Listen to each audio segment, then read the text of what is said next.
Assalamualaikum everyone. How are you all? I hope you all are doing well and are studying well and are preparing for all of your test for the upcoming admissions.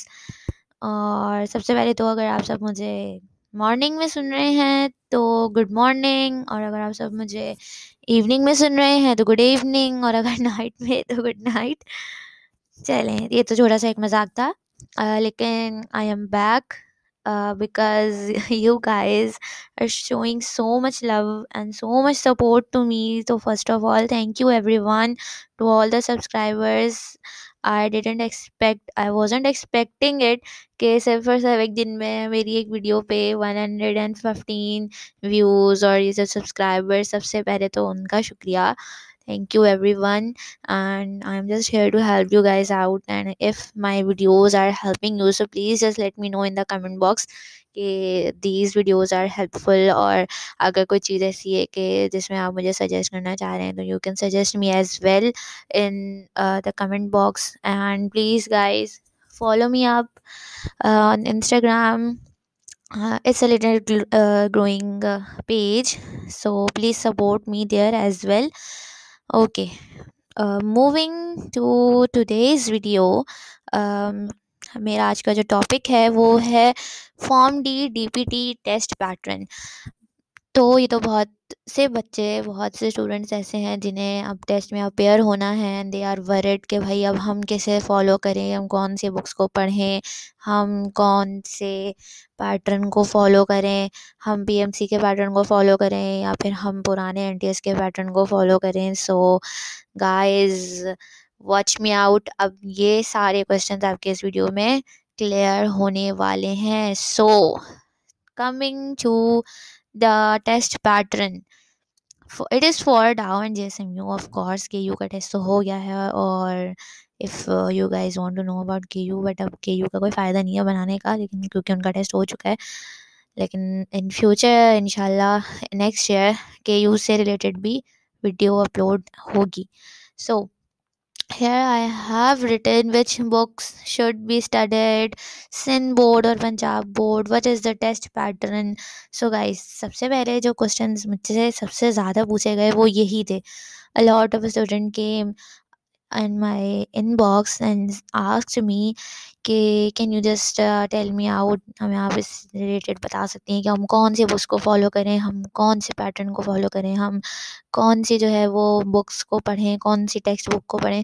तो सबसे पहले मैं बता दूं, form D and DPT test are totally Sindh board, ठीक है, totally Sindh board based papers हैं, ठीक है, और बुक्स हमें फिर सिंध बोर्ड की ही पढ़नी है। And obviously the test pattern बताती हूँ। मूविंग फॉरवर्ड, नोटेबल पॉइंट्स, सबसे पहले तो नोटेबल पॉइंट्स हैं, इनको नोट कर लो, इनको समझ लो, इनको दिमाग में बैठा लो कि भाई test is totally Sindh board based, Sindh board से आएगा। Every point should be conceptually cleared, कुछ भी पूछा जा सकता है, स्ट्रॉन्ग कॉन्सेप्चुअल रीडिंग होनी चाहिए। अब भाई सबसे पहला तो मैं जो है जो जो एक्सपेक्ट है हमारे सोसाइटी का, ये जो स्टूडेंट्स के दिमाग में एक मिथ है, it's totally a myth, because हमारे यहाँ समझा जाता है कि फॉर्म डी ऐसी वैसी फील्ड है, आरडीबीडी ऐसी वैसी फील्ड है, टेस्ट आसान आएगा, योगा नहीं भाई, मेरिट बनता है इसका भी, you have to prepare as well for it, ठीक है। तो इसके लिए आपको क्या करना है कि सिंध बोर्ड की जो बुक्स हैं उनको पूरी तरह से अच्छी तरह से पढ़ना है, एक एक पेज को पढ़ना है।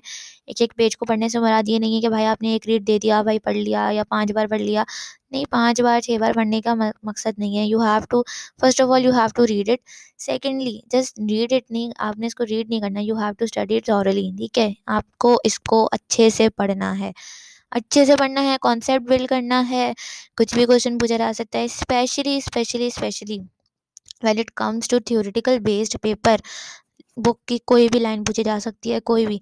और स्टूडेंट सबसे बड़ी गलती क्या करते हैं, केमिस्ट्री के जो शुरू के सब्जेक्ट्स हैं, इनऑर्गेनिक केमिस्ट्री के, उसमें रिएक्शंस वगैरह होते हैं, उनको छोड़ देते हैं, उनको नहीं पढ़ते। और जो केमिस्ट्री की और सेकेंडरी केमिस्ट्री का सेकेंड लास्ट सब्जेक्ट है, जिसमें वाइटामिन्स और डिफरेंट चीज़ें हैं, एंजाइम्स वगैरह, उनको उन लाइंस को छोड़ देते हैं, जैसे कि विटामिन B12 है, इनके नाम पूछे जा सकते हैं। विटामिन ए को हम रेटिनॉल कहते हैं, ये सारी चीज़ें जो हैं ये पूछी जा सकती हैं कि जो हमारे पास जो विटामिन्स हैं वो ज़्यादातर क्या होते हैं, दे आर कोएंजाइम्स। ये क्वेश्चंस पूछे जाते हैं और पूछे गए हैं पिछले कुछ सालों में। इसके अलावा अगर मैं जना की बात करूँ जेएसएमयू के टेस्ट की, तो उसमें बहुत कॉन्सेप्चुअल क्वेश्चंस पूछे जाते हैं रिगार्डिंग फिज़िक्स। फिज़िक्स का बहुत कॉन्सेप्चुअल पेपर आता है लास्ट ईयर। जेएसएमयू का फॉर्म डी का टेस्ट बहुत मुश्किल था। इस सेंस से मुश्किल था कि बच्चों को लग रहा था कि थ्योरेटिकल बेस्ड पेपर आएगा। Theoretical based paper can also be asked, और इस तरह के क्वेश्चन भी पूछे जा सकते हैं जिसमें कैलकुलेशंस हों। और आई एम रिपीटिंग कि लास्ट ईयर जिना के टेस्ट में फिज़िक्स के जो क्वेश्चन थे वो काफ़ी कॉन्सेप्चुअल पूछे गए थे। So be prepare for it. Okay, okay, moving forward. How many MCQs are there? There are 100 MCQs, 30 by 30 by 30 by 10 का रेशो है। फिजिक्स केमिस्ट्री बायो 30-30 आते हैं, इंग्लिश 10 आते हैं। कैलकुलेटर्स बिल्कुल अलाउड नहीं होते। 2 आवर्स जो हैं वो दिए जाते हैं for each student to complete their test, and which is enough time for completing your test. ठीक है, moving forward, revise again and again, this is the key. भाई मैंने ये पहले बोला कि you have to revise your books. ठीक है, एक बार पढ़ने से आपके दिमाग में सिर्फ और सिर्फ चीज़ें बैठेंगी। सेकंड टाइम जब आप उसको रीड दोगे, कॉन्सेप्चुअल रीड दोगे, तो सेकंड टाइम रीड करने के बाद आपको क्या होगा, आपको पता चलेगा कि आपको कितनी चीज़ें रिटेन हुई हैं, कितनी चीज़ें रिटेन नहीं हुई हैं। कुछ चीज़ें याद आएंगी, कुछ कॉन्सेप्ट भूल चुके होगे, फिर उसको दोबारा रिवाइज करोगे। एंड वन थिंग, जब आपको कोई चीज़ भूल जाए और उसके बाद दोबारा से आपको याद आए, तो note it down in separately. Note pads बना लो, शॉर्ट नोट्स बना लो, या कुछ भी इस तरह से अपने हिसाब से कर लो। ठीक है, स्टिकी नोट्स बना लो। ठीक है, स्टिकी नोट्स जो है वो मैंने भी यूज़ किए हैं अपने टाइम में, और बहुत सारे बच्चे स्टिकी नोट्स को यूज़ करते हैं, तो वो भी यूज़ कर लो। Revise again and again.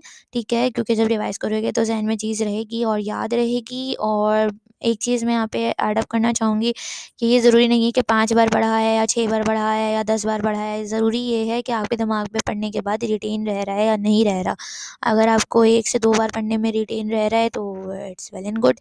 आप बार-बार रीड नहीं भी करो तो फिर आप प्रैक्टिस में अपना टाइम लगाओ। अगर कुछ स्टूडेंट्स ऐसे हैं जिनकी कैलकुलेशंस बहुत अच्छी हैं, तो फिर उनकी वो रिवीजन में टाइम लगाएँ। और कोई ऐसा बच्चा है कि जिसे दोनों चीज़ों में आसानी हो रही है, तो वेल एंड गुड है। और अगर कोई ऐसा बच्चा है जिसे दोनों चीज़ों में परेशानी हो रही है, तो वो अपना टाइम टेबल मेंटेन करे कि उसे इतने टाइम में रिवीजन को देना है और इतने टाइम इसे कैलकुलेशंस को देना है। ठीक है, moving forward. For physics practice numericals from Dow grades। Again Dow grades से पेपर आता है फुल, जो 2019 तक का 2019 से पहले तक 2018 तक का पैटर्न था, उसी को फॉलो करते हैं डाउ एंड जेएसएमयू बोथ।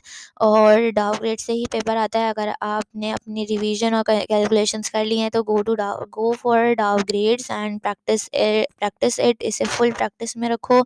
इसके अलावा बायो को कॉन्सेप्चुअल रीड करो 1 to 3 times is minimum, and maximum 5 times, और जितनी बार भी आप चाहो।